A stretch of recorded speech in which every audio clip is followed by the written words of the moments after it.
Sri Lanka series সামনে রেখে মিরপুরে 2 দিনের প্রস্তুতি ম্যাচ খেলছে বাংলাদেশ। প্রথম দিনে ব্যাটসম্যানদের পরীক্ষা নিয়েছেন নাহিদ রানা, এবাদতরা। ব্যাটিং এর সময় লিটন দাস চোট পেল, সেটা ছিল না গুরুতর। শুক্রবার থেকে 3 ধাপে শ্রীলঙ্কা যাবে বাংলাদেশ দল।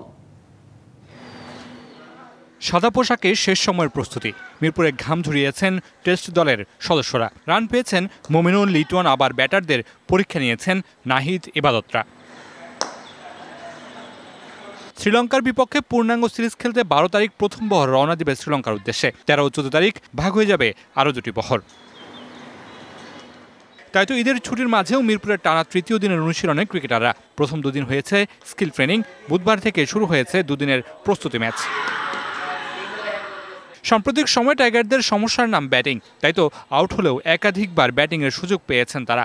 ব্যাটারদের মধ্যে অধিনায়ক নাজমুল শান্ত করেছেন 40 রান, মোমিনুলের ব্যাট থেকে এসেছে 78 রান, আর লিটন দাস করেছেন 43 রান।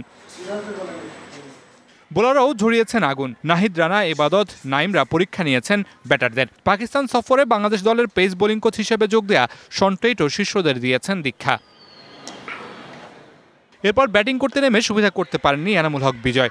অপরাজিত থেকে দিন শেষ করেছেন জাকির হাসান ও মাহমুদুল হাসান জয়।